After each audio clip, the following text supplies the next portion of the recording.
let's have our next single guy come on out. All right, right out over here. Hello, welcome in. All right.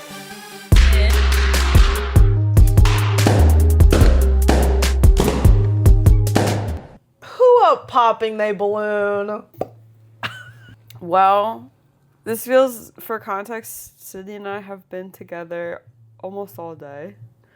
It's a Saturday. It's Saturday, April 18th, 2026. Sydney got a lymphatic drainage massage today. You know what? Maybe next episode, lymphatic drainage massages. Fact or fiction? Lymphatic drainage massage. Yes. Fact or fiction, was that beautiful older Russian woman trying to kill me today? Or was she just doing her job? Let it be known, Sydney got that massage, and did you speak up at all that it was too much? That it hurt? I'm gonna be honest, I never do. I never do. There are times where I'm clenching my teeth, I'm gripping the bed, I'm sweating, and I don't say shit. I can't bring myself to do it. But she did kind of notice that I was in pain, and she was like, "Is it too much?" And I was like, "No." I said no. And she was like, "Okay, because if it's too much, just let me know and I'll go a little slower." And I was like, "No, I'm good. I have a high pain tolerance." Do you? I do. Also just a high amount of patience.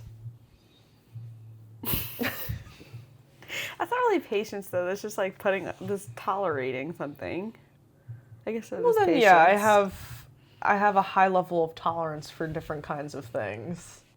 I hate intros. We really gotta either work on it or just cut it out completely. See, I thought that "Who Up Poppin' They Balloon" was such a good intro. No, it was. But it's throwing you off your game. It is, because I don't know where to go from "Who Up Poppin' Their Balloon." You could say, well, me. I've been popping the balloon all day, researching this. I deadass have been popping my balloon over this. I think I started taking notes on this maybe in October. Yeah, Helena's balloon has been popped on this. Oh my god, yeah. I'm ballooned with information on Pop the Balloon. I have been looking at this since about November. All of my tabs right now, I had to close a bunch, were all Pop the Balloon videos. I'm obsessed. Yeah. Oh, we know. Or at least I know. Now others will know. Yeah. Well, since this podcast is maybe 2 or 3 of my friends right now, I think everyone is a little bit aware of the Pop the Balloon thing because I've been talking about it for so long. Right. This is in terms of Helena, this is kind of my Super Bowl. I won't lie. I've been preparing for this for a really long time. Yeah. Before we even had any other podcast episodes decided, the episode we knew we were making was the Pop the Balloon episode. And not because I suggested it, because Helena was like, "I really want to talk about Pop the Balloon." Mm-hmm. And I was like, "Oh, okay. Go off, queen." I would say it kind of is one of the things that I was like, oh, podcast. Because I could do a big video on this, but the problem is that, okay, everything in the Pop the Balloon universe made by BM Productions, or it's BM Studios or Productions, I forget, it's all copyrighted. So everything we are discussing is under fair use. And I'm unsure whether or not I can include audio. Because if I can, that would be sick. If not. Oh, from the episodes? Mm-hmm. Okay, well, Sydney, what's your personal experience with Pop the Balloon? Watching you watch Pop the Balloon. Partially. But I feel like we've all seen the Instagram reels and the YouTube videos and the OMG, I can't believe he dissed her like that, on Twitter or whatever. So I have seen many a clip. Have I ever watched a full episode? Once, but it was the Netflix version, and I don't know where that fits in the Pop the Balloon cinematic universe, but I did watch an episode of that. Otherwise, it's just never something that's pulled my attention necessarily. I think it's, I mean, maybe you'll show me some very deep and fascinating information about it, but it just, at least off the bat, I'm like, they're just doing the same thing every episode, and I know it's also gonna piss me off because there's people on there that are really annoying. Okay, yeah. Big part of what I want to really address is the rage bait facet of it.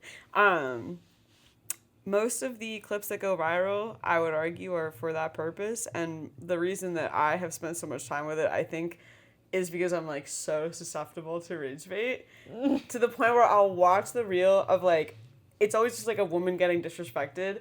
Open the comments to see. Right, yeah. Like, all of the clips I've seen, it's always like, oh my god, this man is crazy. Oh my god, like, this girl is dealing with this crazy guy. Sometimes the girls are crazy, but it's usually the men. Mm-hmm. So, yeah.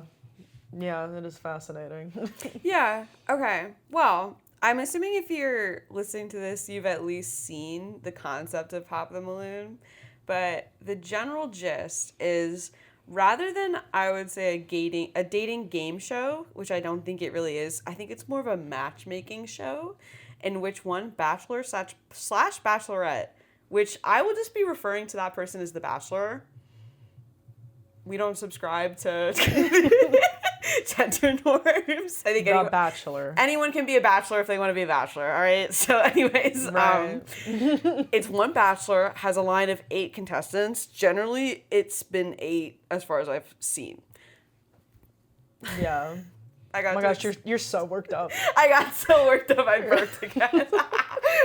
Oh my god. She's like, it's happening. It's happening. Like, you know what this whole thing reminds me of? If you've ever seen, well, audience, if you've ever seen Always Sunny in Philadelphia and Charlie has the like Pepe Silva like arc where he just like goes crazy on conspiracy theories, and I just think of like the clip of Charlie with his board with like the string between all the photos, and he's like, Pepe Silva, Pepe, like, that's Helena with Pop the Balloon. So I understand why you're so excited right now. That's the thing is, I don't think it means, I don't think it has any, I'm more so. It's your passion. It is. It's your investment. It's more so like an ethical discussion, I won't lie. And I have absolutely no answers for this. I really love, in general, dating shows. I love specifically first date, watching 2 people meet for a first date that have like a blind date or whatever. More on that later, because you don't like dating shows. Some like some of the ones you put on, I do think they're fun. Like the one from the UK specifically that is just first dates, yeah. But it's kind of like first blind dates. I find that really fascinating. Also Naked Attraction, for obvious reasons. Yeah, Naked Attraction's gold. Guys, if you're bored and you want to see a show that's just full frontal, but like it's tasteful. You should watch that. It's pretty fun. It is tasteful. It's tasteful. I love that. I love Love on the Spectrum, obviously. Yes. The first date show I really like. That's on YouTube. There's another one on Netflix that's like the edited, one person goes on first dates with like 3 or 4 different people. Oh, I think we watched that one before too. Yeah. I do dig those. Anyways, this is a particular interest of mine. So I don't know if it means anything besides just the fact that like it's the themes are a little traditional, to say safely, and I think that's like, I don't know if that's how it was intended to be, or if it's who they're picking to be on the show, or if it's who is applying to be on the show. But anyways, it is a matchmaking show in which a bachelor has a line of 8 contestants. Each one holds a balloon and then a needle/popping device of some sort. And unlike other shows, which I think is interesting, the focus point is to unmatch and to pop rather than, winning the bachelor, which I think is interesting. And then with every unmatch, there is a series of questions, and they always ask, why did you pop? And they oftentimes will probe a little bit when someone says, you know, oh, it's just not my taste. The host, Arlette, will go... She's an instigator. She is. She stirs the fucking pot. Like, she's always like, well, what's not to your taste, specifically? What is your taste? What is your taste? What does she not live up to your taste? Blah, blah, blah. Like, she is a pot stirrer, and I think a lot of this show is, like, content farming a little bit with the instigation. Yeah. But yeah, they're always asked why they popped. And if a round of questions goes by and no one pops, the bachelor is asked to pop a balloon of their choosing and then explain why. And then the last balloon standing gets their own round of questions with the bachelor, but each person gets to, like, decide what the questions are. And episodes are generally, you know, I think most people have seen the shorts, but, like, which are only, you know, whatever, less than a minute. But episodes are generally 60 minutes to 90 minutes, but today I was looking and some of them are over 2 hours, like 2 hours and some change. They're, like, I was impressed when you put on the Netflix series that they were even able to make, like, full-length episodes out of that. Because I really genuinely did not think that you could get that much content out of Pop the Balloon. Yeah, the editing style is, like, you know, they have the little montage of the contestants in the beginning, but then as soon as one bachelor comes out, it's almost entirely uncut from that person, like, doing their whole round of questioning and people talking and whatever. And I think that kind of adds to how awkward it is. Yeah. So maybe that's on purpose. Maybe it's just, like, because it saves some time. But because this also comes out, I would say every week. It's pretty, like, every 4 to 6 days, just about. And the first episode was posted on December 7th, 2023. Wait, that's my birthday. I know. Not in 2023. Well, yeah, it was your birthday in 2023. Well, I mean, I wasn't born in 2023. You weren't born in 2023? Stupid. Anyways. Happy birthday, Sydney. And then on April 15th, 2026, a couple days ago, they posted their 100th Pop the Balloon video. And the Pop the Balloon franchise continues on Netflix with their version of the show, which, for context, we only watched the first episode, and it was a little intolerable, and we're doing this for free. So I'm not going to watch anymore. Yeah, I mean... Surely, like, are the episodes after the first one really going to be that much more groundbreaking or different? Yeah, like, it's the same thing. They pick just, like, kind of shitty people and, like, parade them around. There's also 2 podcasts. One is just a version of all the videos uploaded, like, onto podcast platforms. And then there's another catch-up podcast with Arlette. I'm going to butcher her last name. It's Amuli. Amuli? Amuli? Yeah. I feel like it's Amuli. Leaving that up to the jury, or Arlette herself specifically. But Arlette. But also, I'm sorry, 2 separate podcasts, like, to accompany Pop the Balloon. Mm-hmm. It's just almost astounding to me that we are creating this much content from such a simple and honestly not that interesting concept. Like, no offense to the geniuses behind Pop the Balloon, no offense to the people that go on it, but, like, 100 episodes, 2 companion podcasts, spin-offs, like... Yep. Oh, wait, hold on.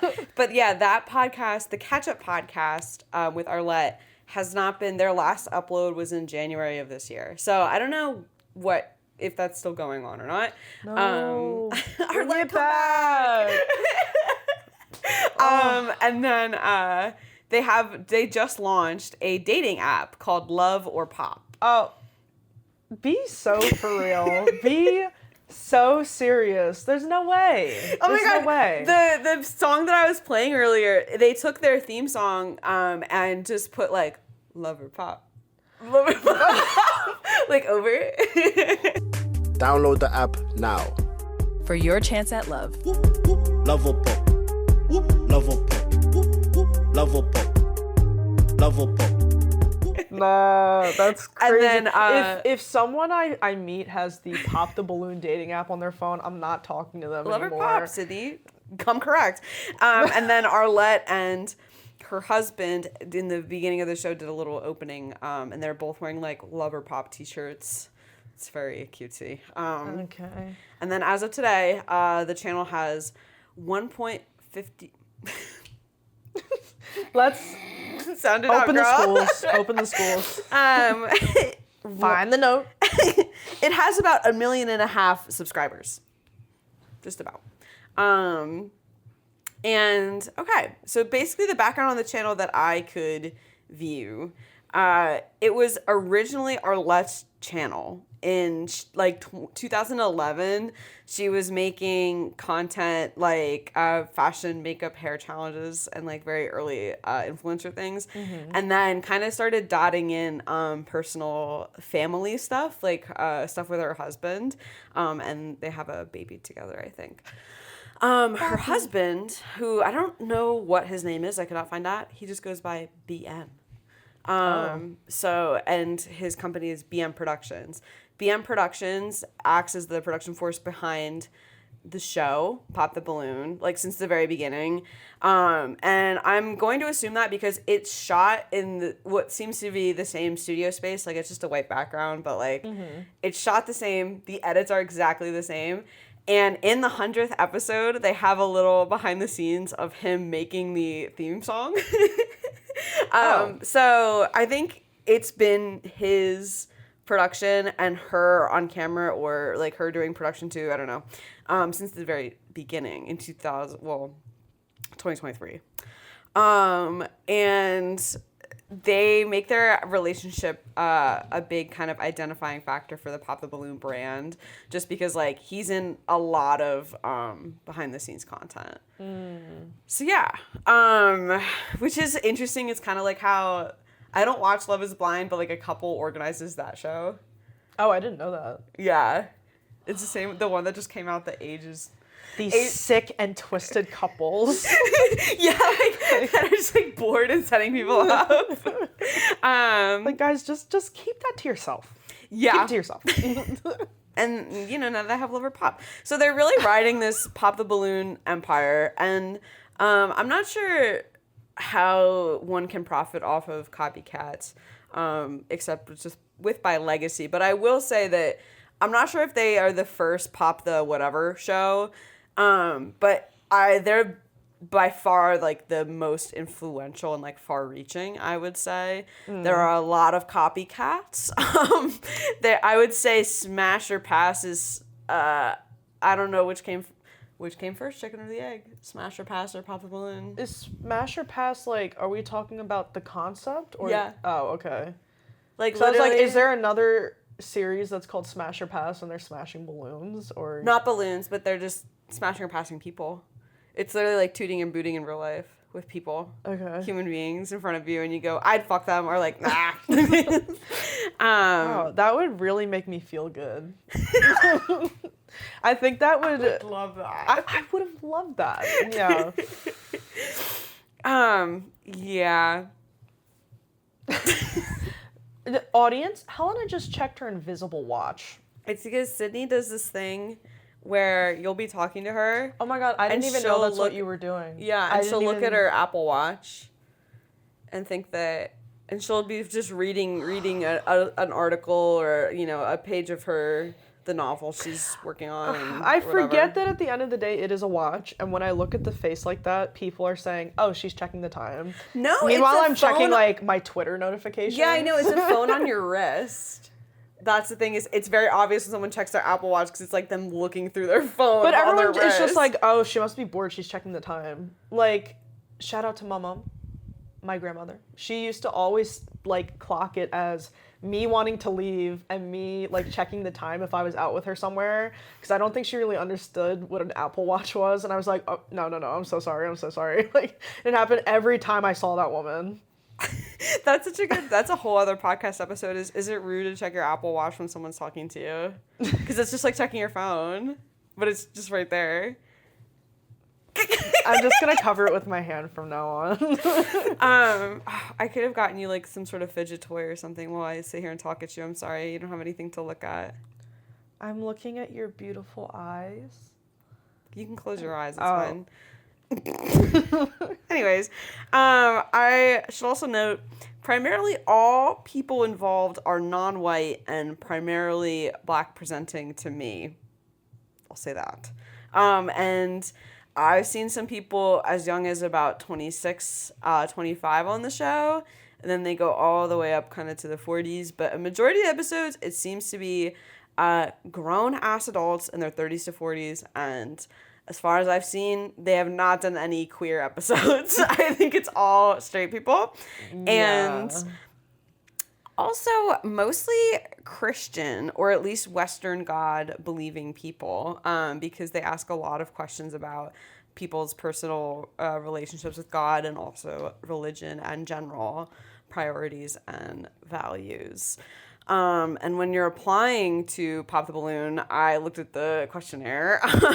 They ask you, these are all mandatory questions: your height, religious beliefs, your personal type, and along with other like normal date things like occupation and your self-description and stuff like that. Yeah. It also Filling out the seems- job application to Pop the Balloon. Oh my god. What's your social security number? Just in case you pop the balloon. Just in case you're well, you have to put your in there too. Well, isn't that just like your social security number at this point these days? I know. I also don't know, like, can you really judge someone from their public Instagram?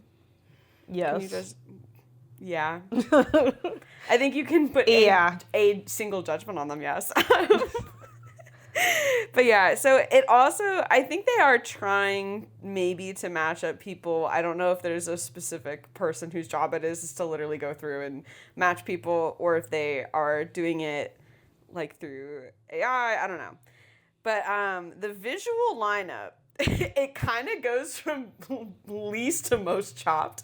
Like, Okay, that's crazy. I at least like in the beginning, it seems like they are kind of trying to match contestants via height, appearance, and religious background, just because everyone's kind of, when they're lined up all together, they're similar. Like, you know, Yeah. I'm so-and-so, I live, and they also never live in the same places.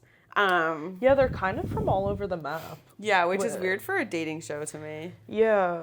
Because I feel like with a lot of them, it's dependent on where they're filming, you know? So it'll be like a lot of, I'm from New York, or I'm from Hollywood, or, you know, like on the button, if we've all seen the button, I feel like a majority of the people on there are usually from like LA, or maybe New York if they flew over, but it is largely LA. Dude, I looked into going on the button, and you have to be in, at least where they were filming it at that moment was in Washington State. Okay, that's crazy. Kind of a bummer, because I'd love to go on the button. Yeah, but also, like, why are they filming in Washington of all places? That's like Yeah, I don't the know if most they travel or bumfuck what. like location choice in the United States. Oh, and then when you sign up to go on Pop the Balloon, you are also agreeing that you will do a catch-up interview on the podcast with Arlette. No, I don't want to. Yeah, like there was only one that I saw where a couple, I don't know if you're just in a match or if you just go on in general, you have to do an interview on the podcast, but there was one where a couple were matched on the show and she showed up to the interview and he didn't. Oh, God. And I think it's just annoying because you're relying on them for like content, and they probably also signed some sort of contract that said they were going to do it. So my question for you, given all that information, That wealth of fascinating information. the wealth of fascinating information about contestants on Pop the Balloon, what are the intentions of someone applying to be on Pop the Balloon? What do we think? Evil, twisted and evil. I think it goes one of two ways. I think there are some people that genuinely do go on that show trying to find a partner or just find someone to go on a date with. Because because I mean that's what the show's for. I also think the other side of it though is people going on that show because they want to instigate, they want to rage bait, or they just want attention. Because it does seem like some of the characters that I've seen on there, unless they're like extremely unself-aware, like they are just on there to cause mischief. Like, yeah. Yeah, no, it's, yeah, so I think largely that's probably the two reasons people are going on there. I do also have a bit of a conspiracy theory, at least with the mischief makers, that, because you made a good point about it possibly being like intentionally rage bait, like for clip farming or whatever. I would not be surprised if they intentionally pull applicants that seem like they'd be problem causers, or if they go out and find people that they know would cause problems, and they're like, you know what? Yeah, you're good. Do you want to do the next episode, bro? Don't hold back. Yeah, no. What do you have to do to be like recruited for an episode of Multiverse?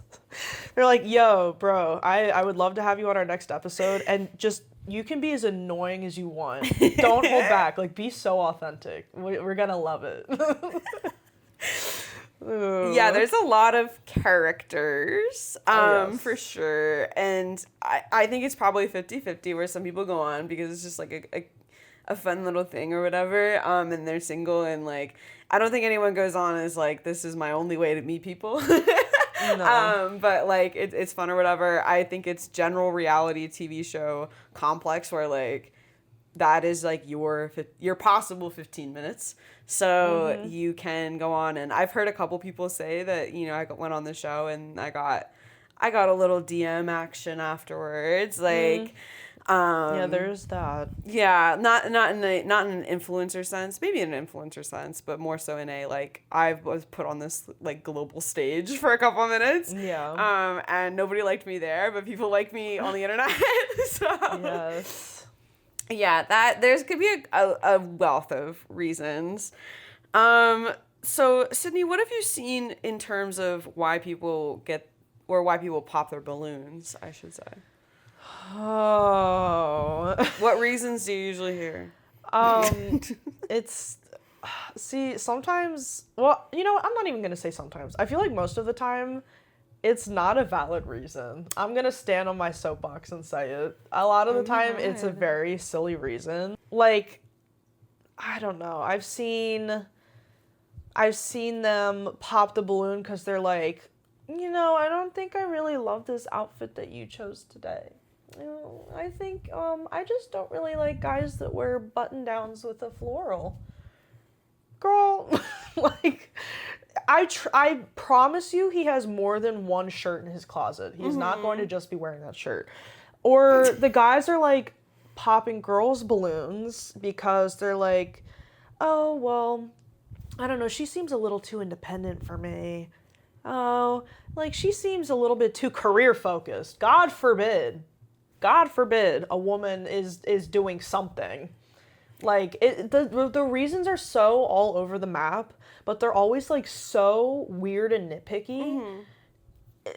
That's why this show makes me mad. It makes me so mad because it is like, it's just stupid. It's stupid. No, it is. There is definitely a conservative and traditional sway. Oh, yes. That's also why it annoys me. Yeah, I would say it is a little, I would say it's about 60 men, 40 women, like where a lot of men, at least from what I've seen, and I would also say that all the viral clips usually include the crazier, quote unquote crazier moments, and it's usually either I like a submissive woman, or you're too fat. Yeah, I prefer prefer a girl that, you know, is spending a lot of time in the gym. It's like, you know, just because that girl doesn't have washboard abs doesn't mean she's not exercising. Like, just be honest and say that you don't like people that are a little thick. Just be honest. What you said was exactly what a lot of them say, which is I like women who work out or are active. as a way of saying you're a little too big. Yeah. And another one, when it comes to visual appearances, I don't like it aesthetically. I've heard a couple times. Or just saying, you know, like, it's the physical attraction, which I think that is a valid rejection. Yeah. Yeah. And then other times it's a direct comment about their outfit. Yeah, so much nitpicking about the outfits. Yeah. I mean, like, if someone showed up in an outfit and it was, like, a crazy choice and it was reflective of what I think their personality is, yeah, I might pop my balloon. But usually it's just, like, I think her dress is a little bit too short. I just don't like that color. I don't like neon. Like, be so serious. Be so serious. Yeah, and I think there's arguments to be made on both sides of that, where it's like, it's just someone's outfit one day of their whole life that's not exemplary of, like, who they are as a person. But there's also, like, this other argument that I have a question about later of, like, when you add this kind of layer of, like, being on camera, does it insinuate that you should be putting, like, your best first impression forward? And, like, this outfit is supposed to be a complete representation of yourself on this one day because you're essentially, like, you know, trying to sell yourself a little bit. Yeah, I mean, I feel like that's a thing on a lot of reality TV shows where, you know, it can only be so authentic because you are aware that you're in front of a camera, you know, and also in that case specifically, you literally have one chance. So even if you're like, oh, okay, the first episode came out and people didn't like this, maybe I'll, like, change this the next time. You have one chance and you don't know how well you did until it's, like, on YouTube and the comments are coming in. So yeah, it is weird to me to be so judgmental purely off of an outfit. Again, unless it's, like, insane. Insane. That's the thing is, like, yes, I don't want other people to judge me off of one outfit. Like, even what I wore today, I don't want anybody to think that's, like, all I have. Yeah. You know? I mean, like, I would really only judge if, like, everyone did a little spin and one of them, like, clearly shit their pants. You know, like, it would have to be something like that where I'm like, yo, pop that balloon right now. I'm not continuing this with you. Like, but it's also, like, could you, like, to me, if it was a line of men and, like, one guy had, like, really, really skinny jeans.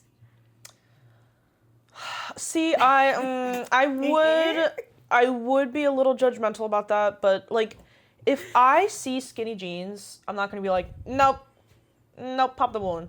I would want to hear what he has to say. Then I could make my decision. The skinny jeans would make me wary. They would make me wary, but perhaps there's some other qualities there.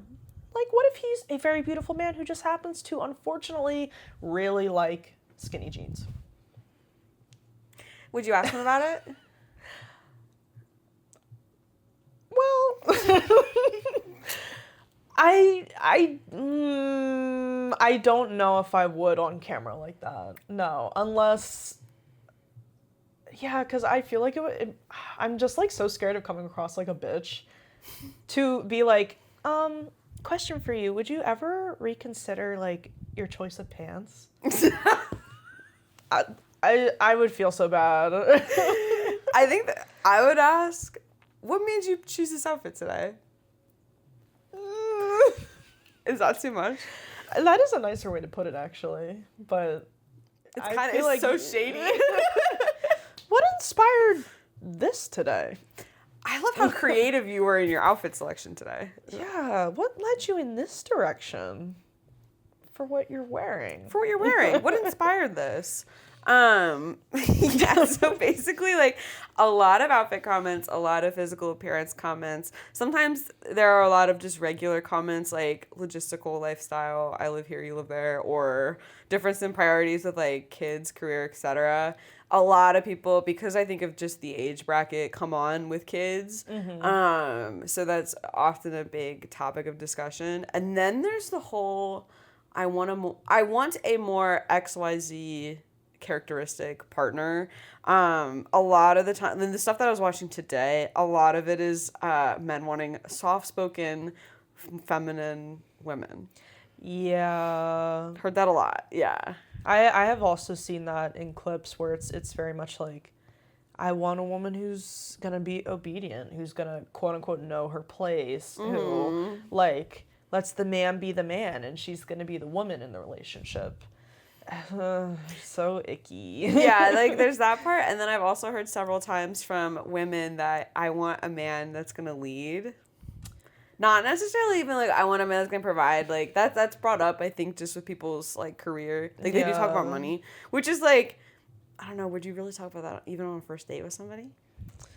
What, like financials and careers and Yeah, things just like that? how much money do you like? Not saying like how much money do you have, but essentially like, are you Are you broke or no? Yeah, like how many streams of income do you have? Like how many jobs? No, Like that kind absolutely of thing. not. You know. Yeah. Because I'm not dating to like improve my financial assets. You know. Yeah, I don't know what happens when you hit 30 that you just have this like, I'm gonna be engaged by 33. I'm gonna own 2 businesses by 34. I'm gonna be married by 35. Like a lot of people do seemingly have that kind of mindset on this show. I won't lie. Yeah. It's very grind set people. Come on, grind set. Come But on, yeah. Sigma, balloon popper. Come on. The balloon pop, like the action itself too, is so loud and abrasive. Yeah. And I think when men do it, it's so scary. Well, that's like, there's this one clip, and it's probably the one that I've seen the most, where it's the man is the bachelor, and then it's a line of women, and one of the women is like visibly trans. Like she's not a cis woman. And he, before anyone says anything, he's literally just starting the show. He comes over and takes a pin and pops her balloon for her. And then goes and lines up. And several other girls in the lineup then pop their balloons because of that, because that's crazy. That's insane. But it's just, the act of it in and of itself is so weird and aggressive. Yeah, just so everyone knows, I was making a face. I was on in approval. And I was like, oh, yeah, I love that. I love when men that. do that. Yeah, there's a lot of that thought, feeling, and behavior. And the act of popping the balloon, especially when someone just says no to you or like says something you don't want to hear, or I've seen clips where they make it all the way to the end, and it's just the 2 people that are like a potential match, and she'll say something. There's a clip that I saw that was pretty viral where they get to the very end and it's a woman bachelor, and he asks her like, "What are you doing tonight? Do you want to get food?" And she says, I would go get food, but right now I'm staying with my friend. My friend would have to come with me. He says, "Nope, that's a negative." And he pops her balloon and then his balloon. Like, all that for what? Yeah, it's really dramatic. Like you don't need to be doing all that. You could just say, "Listen, I'd love to get to know you, then your friend. I'm not trying to like, whatever." There's just way more polite and arguably charming ways to deal with that. Yeah. Yeah. But yeah, my theory is the virality of rejection and how dramatic that can be, and also how we never really see rejection. Like every time we see it on camera and in real life, there is something very car crashy about it. Like it's very like so fascinating we can't look away type thing. And I really think that's what got the show so big to where it is now. Yeah, it is just, it's very in your face rejection. Like very unapologetic rejection. It's not, I mean, sometimes they will bring a balloon back in for people if they're like, "Wait, I changed my mind." But for the most part, it isn't, you can't take it back. You pop it, you're done. So. Yeah, they'll sometimes will bring out another balloon. If you ask, they'll bring out another balloon. But I've only seen that a couple of times. Yeah. But yeah, if we're thinking of being rejected, I will include it here, but I had a conversation months ago when I was writing this with my friend Kaylor. Shout out Kaylor. Shout out Kaylor. And it's a really long conversation. I might clean it up and then put it on Substack or something because it is like worth listening to. I listened to it again today. As part of your Pop the Balloon research audience, we'll put that out there for you Your too. homework is to listen to another hour-long conversation with me, my friend, about the same thing. But yeah, she brought up a lot of interesting, really good points. And one of the ones that she made was that it is worthwhile to be rejected in person. And we don't get rejected to our faces enough. So tell me, you can introduce yourself if you feel so inclined. Okay, I'm Kaylor Dimes, hanging out in Helena's apartment in Brooklyn, New York. And yeah. Thoughtful about like data, because there's the data now of like a huge percentage of men, I don't know the exact percentage, but a huge percentage of young men have never asked a girl out on a date in person. They've never given somebody their phone number. Like this is the new data that's rolling out of like the male loneliness epidemic, all of these different things. And I'm like, are we too concerned about that? Or is it just, this is really true and we need to focus on this and try to fix it and correct it? Because dating and rejection and asking people on dates and all of those things that go back into Pop the Balloon, like maybe it is important. For someone to call you to your face like not their type. Yeah. I think that is a part of the human experience. It builds resilience, that's for sure. Okay, beautiful argument, Kelly. Wow, that actually is like a point that I've never even thought about. That's so good. You have to get rejected. You have to get rejected. You have to. Think about it. Think about the times you've been rejected. It sucks. And I'll think about the times that I've been rejected too. It was awful. Yeah. But like, that's what gives me the confidence to go up to somebody else and be like, oh, okay, but I've been rejected before. Mm-hmm. I didn't die. Yeah. It sucked, but I lived and moved on, and I'm okay enough to go up to somebody else and ask them. But if you're never doing that, if you're always hiding behind your phone, if you're always hiding behind chatbots or like whatever it is, you don't ever build. Okay, I do like that perspective. Mm-hmm. TBH. Yeah, because I do think, and that is the charm of dating shows, especially in this day and age, is because so much of dating is virtual. Mm-hmm. You know, you're not really meeting people in person and all that like back in the day. And yeah, I think sometimes people do need to be rejected in their face, and they need to feel how that feels and sit with that and reflect on their actions. Reflect on that. If you don't mind me asking, can I ask you if you've ever gotten rejected to your face? My romantic history is kind of like weird and spotty in the way that I think I have always been the person who's rejected. I have never been rejected. And I'm just saying. I mean, I think part of that is also because I'm an anxious person and I'm not usually the one chasing. But in the situations where a rejection occurred, I was the one doing it. So It's kind. I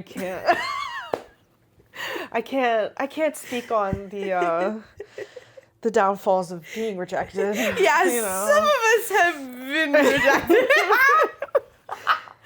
Yeah. No, honestly, this is because I think I'm a woman. If I've ever, first of all, I've never like asked someone, this shows my age, I've never asked someone out really like to their face. I don't think ever. Like if I didn't already have a positive sign that they like were romantically interested in me. So there's that part. And also, I've been broken up with, and I've been, you know, I don't even know if I've ever received a like, that was fun, but I don't think it's a match text. I'm usually the one to send that, but I have been ghosted. Yeah. Which counts, kind of. Oh, well, if we're counting that, like, I probably been ghosted a few times, you know, but that's not the same because I haven't really made a connection with that person. Like, when I say rejection, I mean, like, pop the balloon. It's like more in my face, you know, like That's the thing. Like I think like I've talked to people out and about in bars or whatever, and you don't get an outright no thank you, but if you put some feelers out and they're not reciprocated, or at least it's a completely unspoken yes or no. I think when you're approaching people like in public. Mm-hmm. Like in college, I'd always be like, "Do you have a lighter?" And if they didn't, I'd be like, "Well," and bye. that would be it. Yeah, like, well, well, thanks anyways. I guess I'll be going now. Guess I'll just walk myself home.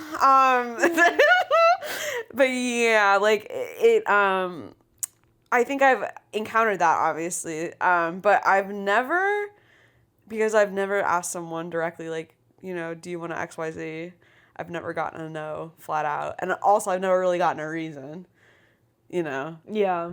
Like if it's just, for a breakup, obviously you get a reason. But like, like if you, just ask someone out.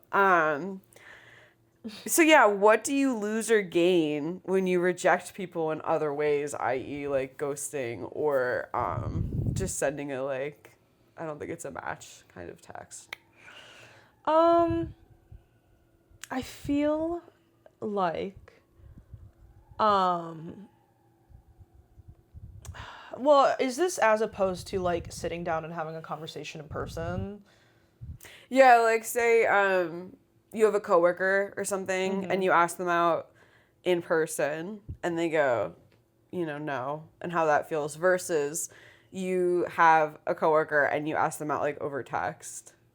Okay. Or yeah. something like that. I think, yeah, like text or even ghosting takes away some of the bad feelings about it, to be honest. I think more so for the person who is doing the rejection, but, me reading a text versus you looking me in the face and saying, no, I'm going to feel differently, But I also think that when text is involved or even ghosting is involved, people are more willing to be honest about how they feel or like, when they know a situation is not serving them, like just ghosting. Mm-hmm. Because you don't have to have that hard conversation in person where you might be more anxious, you might be more unsure of yourself, you might not say everything that you want to say because it's like in the moment, but virtually you have more time to think and you're probably by yourself and you can decide what you want to do in that situation. I also think honestly ghosting is very valid, especially if it's like a weird toxic situation, if it's something where the other person is just like really not getting it. Mm-hmm. If it's someone that you've spoken to like once and you're like, okay, let's move on. Yeah. So I think there is validity to that realm of things, but it does feel weirdly like inauthentic. Oh, I hear you. Yeah, there is a weird, you feel like you want an explanation, but do you really? If you get ghosted, yeah, like, do you really? It's like, what difference will that make realistically? Well, what difference will it make? And already, I know the answer. Yeah. Like, either way, you don't fuck with me like that. Yeah. Like, that's the end of it, So, if you are going on Pop the Balloon, I think shows kind of like The Button and Otherwise are a little bit different because you don't have to give a reason. Yeah. If you watch one episode of Pop the Balloon, you're like, I'm going to be asked specifically why I said no. Yeah. So like you are signing up for that, meaning that someone is going to say that about you and people could say whatever about rejecting you. Is this a humiliation ritual? If you sign up for this. I mean, yes. In some ways, yes. Yeah. I don't think everyone sees it that way, but you are basically agreeing to rejection. Because, mama, there's nobody that's gone on that show and no balloon has been popped and they're all like, please, can I go home with you, please? Can I go home? Like, you know, you are agreeing to rejection. And for some, that may be humiliating. You know, depending on how that goes in the moment. But yeah, it's just that is the nature of it. Yeah, on the very first episode from 2023, guy steps out and every balloon is popped. Like, upon him just stepping out, like, not even saying. Yeah, those clips, like, I do feel a little bit bad. Because, like, you know, you do sign up knowing that might happen, but you're like, damn, I didn't, like, me? Damn. Is it that bad? Is it that bad, guys? Damn. Somebody should have told me. Yeah. And you know what? Maybe that's what they needed to fix whatever it is that's wrong with them that made everyone pop their balloon.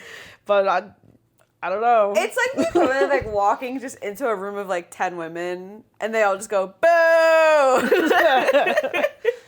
Like, oh, this guy sucks. Next.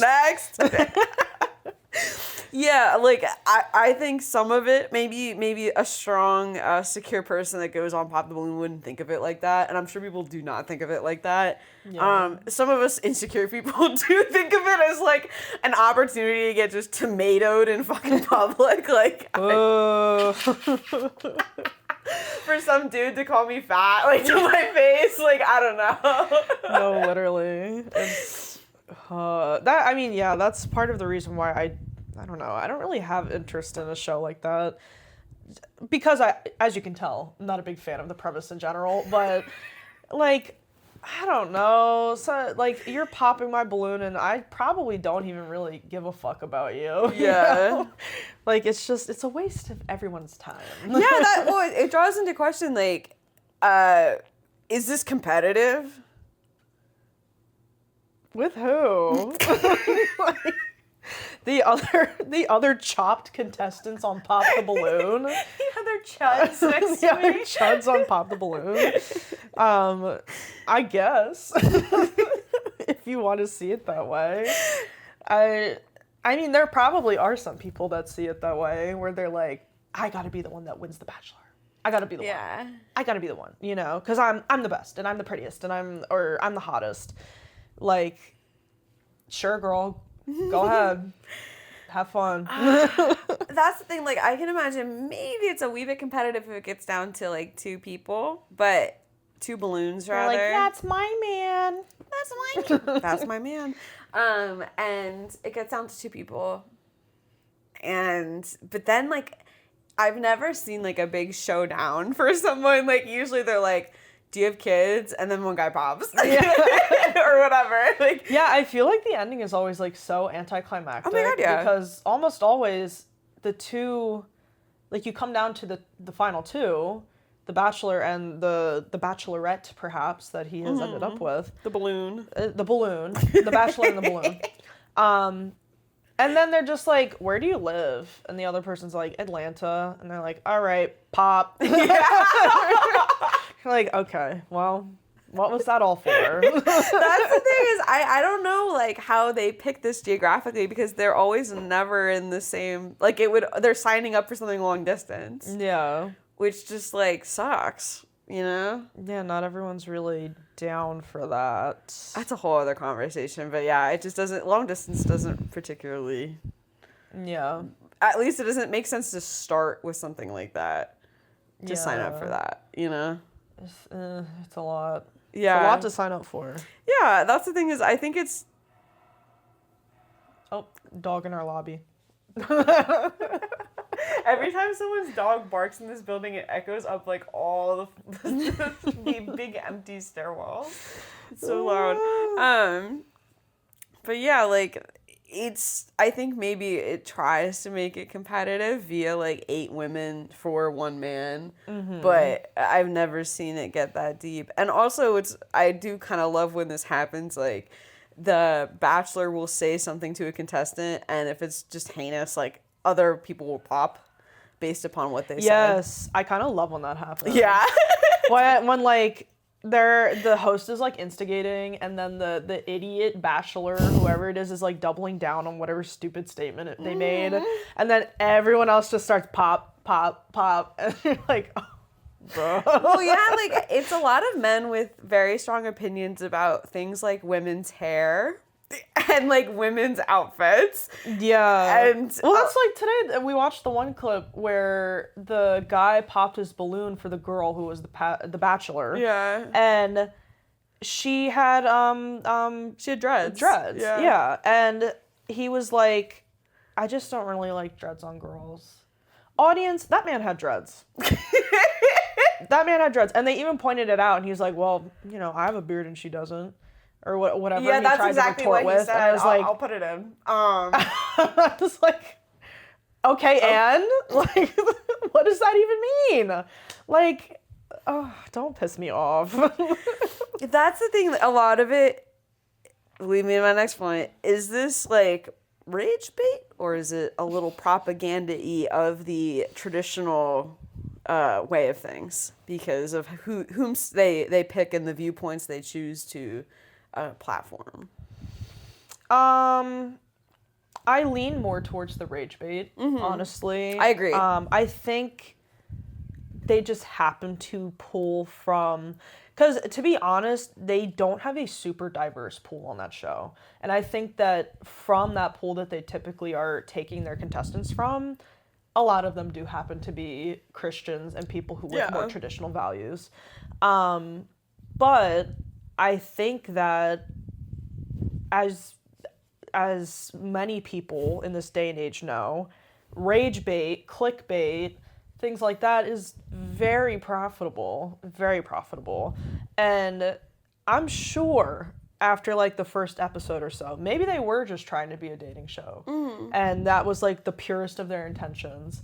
And then the clips that blow up are the awkward ones, the ones where someone says something really weird, where, you know, everyone's like clowning on the one person in the clip because they're like, that is insane. Why would you do that? And then you see like, oh, this is my bread and butter. This is the gold. Like, this is how we were going to make our money. And like the more clips that I see, and I do continue to see more and more clips, it's all rage bait. It's all like someone being crazy. I never am seeing the clips from Pop the Balloon of the happy couple at the end, you know? Like, I have never once seen a clip on my Instagram Reels or my TikTok or whatever of being like, oh, like hashtag best couple from Pop the Balloon. No, it's like hashtag big dumb idiot.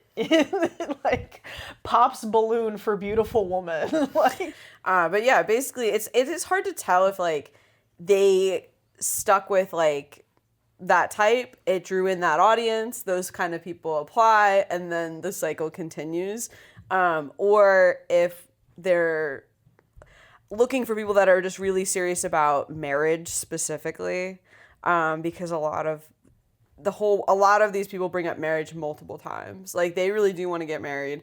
And if you really wanted that, I do see why you would be on, like, a dating show or a matchmaking show in general. Yeah. Like, you know, they're there to date. They're not just there to, like, hook up. But, I don't know. I also wonder if, because the fact that it's that couple and it's not just, like, one person behind the production is very eye-opening to me, and it makes me wonder if like they specifically are the reason why the pool of people is what it is, because they see relationships as a specific kind of thing, you know, and they don't really find interest in other types of relationships or people or like storylines, you know. So I don't know. That's the thing. They're also just weirdly private, and maybe it's just because now like Pop the Balloon is their biggest venture.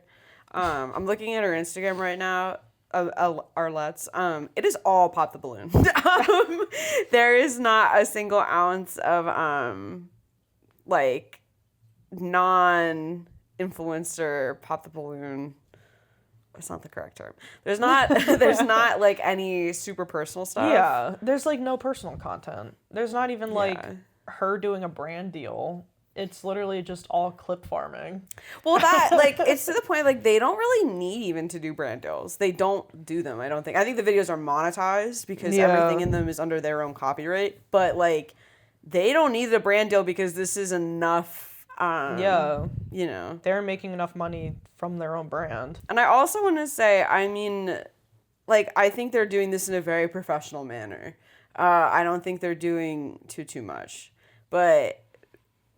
yeah, it kind of seems like Arlette started wanting to obviously do content of something else, like, you know, content of her own, and then they just hit this stride on this. Yeah. Because there's a minute where she continued doing her own stuff, but I would assume that Pop the Balloon did better than anything else like that. Yeah, I'm looking at her Instagram now. They do couples reunions, like. Okay. Did they want to reunite? I think there are people that met on the show and are allegedly still together. Just forced at gunpoint to reunite with this like chud from Pop the Balloon that you didn't actually care that much about. No, That's please don't make me do it. Oh, she had a deal with Fashion Nova, but that was like a while ago. You're allowed to have one deal with Fashion Nova. It's just the video. Oh, now we're just like looking at her Instagram.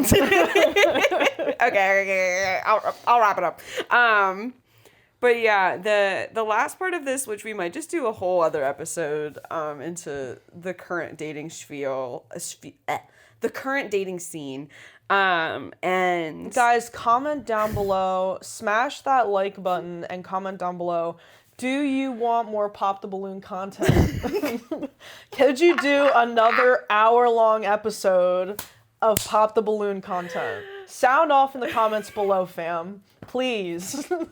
I hope someone out there is like on the edge of their seat for this Pop the Balloon content. Someone out there has been like thinking about this a lot, and this will send someone on a whole other thing. It's not gonna happen. Anyways. There's also probably someone out there who's like, what the hell are you guys talking about? They've never heard of Pop the Balloon before, and they're like, what? What? Pop the Balloon fans rise, okay? Where are my poppers at? Where are my poppers? Pop Nation, where are you? I'm up popping my balloon. Does this change? Okay, final question. Does this change someone's perception of how they should be approaching dating if they are young, inexperienced, and not familiar with it? How does this make someone, think of dating? I mean, if we're talking like young people going into the dating world, I don't know that they're going to watch that and be like, oh, I shouldn't act like that person. Or I shouldn't be as vain as that person. Mm-hmm. If anything, I think they will see the popularity of those clips that are rage bait, where one of them is super nitpicky, or one of them is like, I want a woman this way, or like they're just doing something ridiculous and will genuinely think like that's normal. Mm-hmm. Or even think it's kind of like funny to be that way, and then go forward thinking that. So I don't love that idea that like kids might be watching that and being like, yeah, I gotta be more like that guy. The guy who didn't like that woman because she didn't wear a push-up bra. Yeah. So worried for the youth in more ways than one. Yeah. But yeah, me personally, I look at that show and I'm like, wow, my romantic life could be a lot worse. Yeah.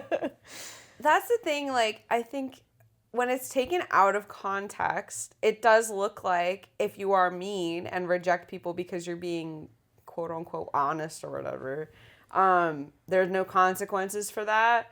But if you watch the whole episode, those people don't get matches, and oftentimes when they say something, disrespectful. Someone else will not enjoy it, pop the balloon, and then mention it later. And those people don't get matches. So if you're thinking like optimistically, I think those people that are mean to, especially women, just out of pocket comments and such, like those people don't prosper. But like if you're just seeing this on short form format, short form video, what is it? Reels. Yeah, reels. If you're watching it on YouTube Shorts, you don't really get the full effect. So, Well, yes. Yeah. I don't know if this is a good or bad thing to exist. I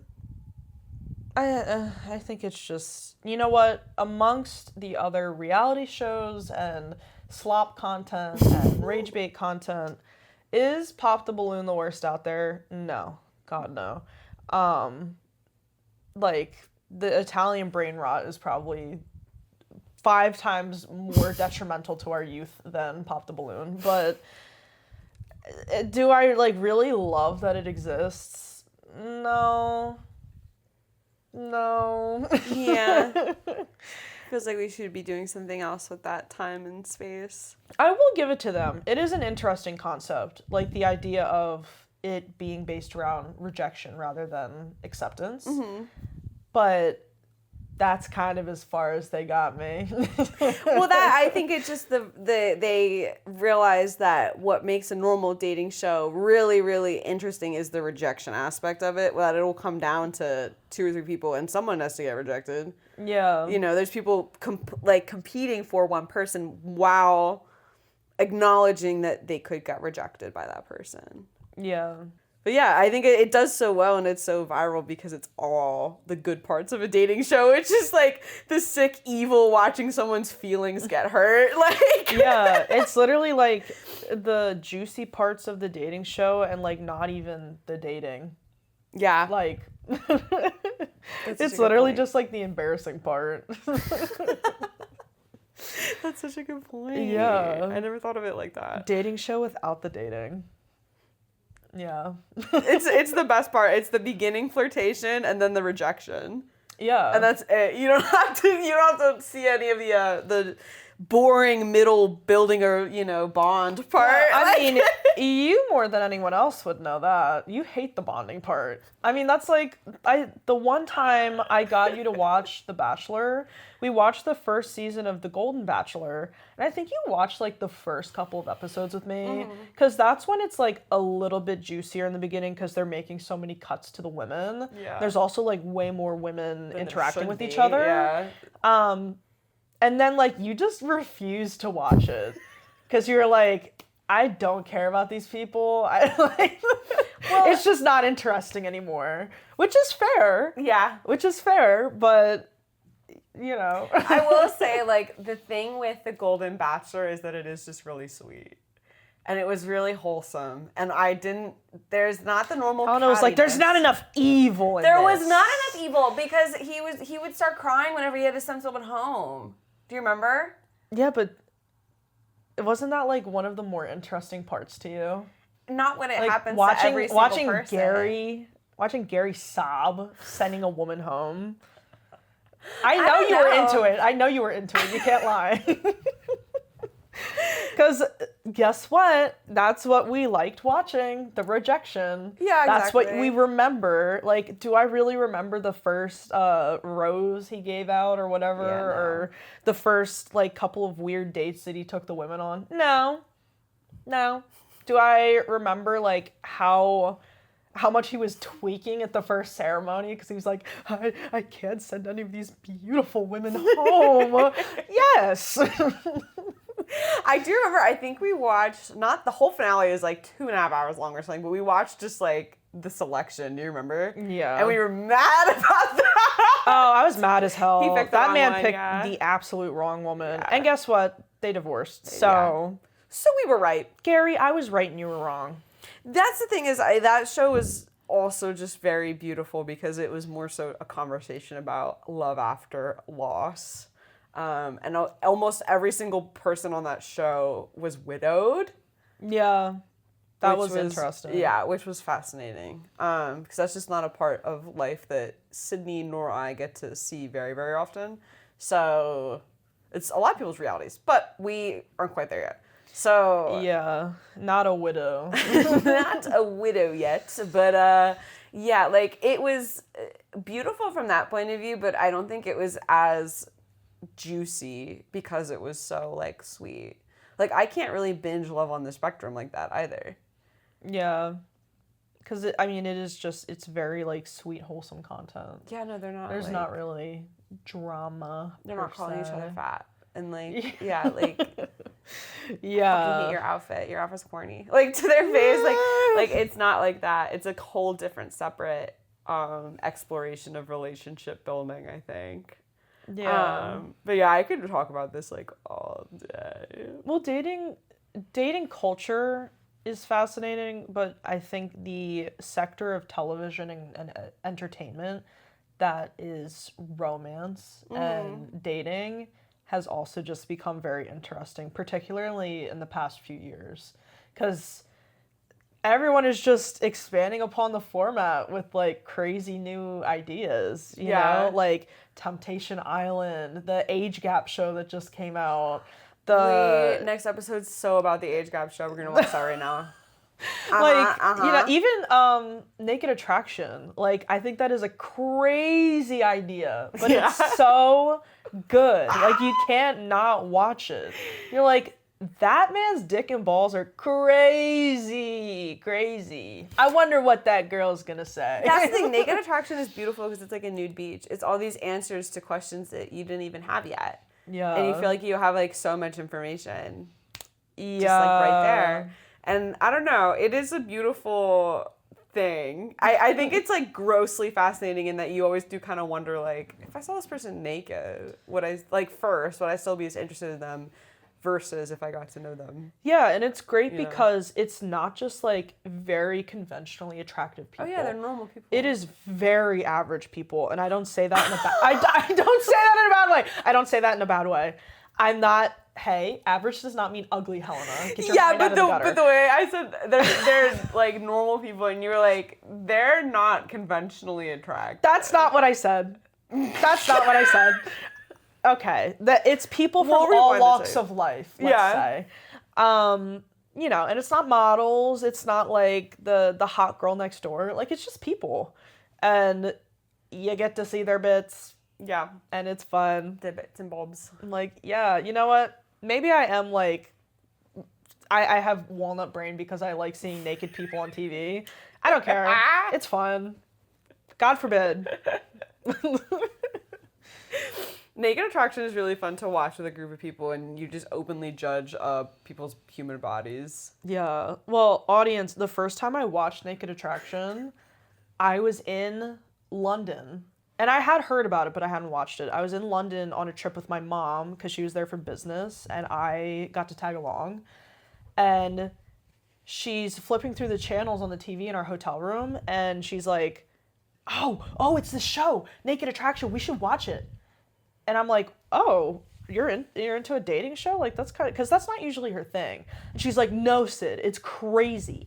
These people are naked, and they just show it on TV. So I got to examine people's genitals with my mother. And she was like so excited about it. Tooting and booting cock and balls with my mom. Like it was truly a unique experience. But it was really fun. I watched it again. So clearly I left with a positive experience. You put me on a little bit, I won't lie. Oh, I know. Like as soon as I saw that it was on streaming, I was like, Helena, clear your schedule. Wow, Helena Sit would down. love this. You're going to watch these cock, balls, tits, and vagina. Now!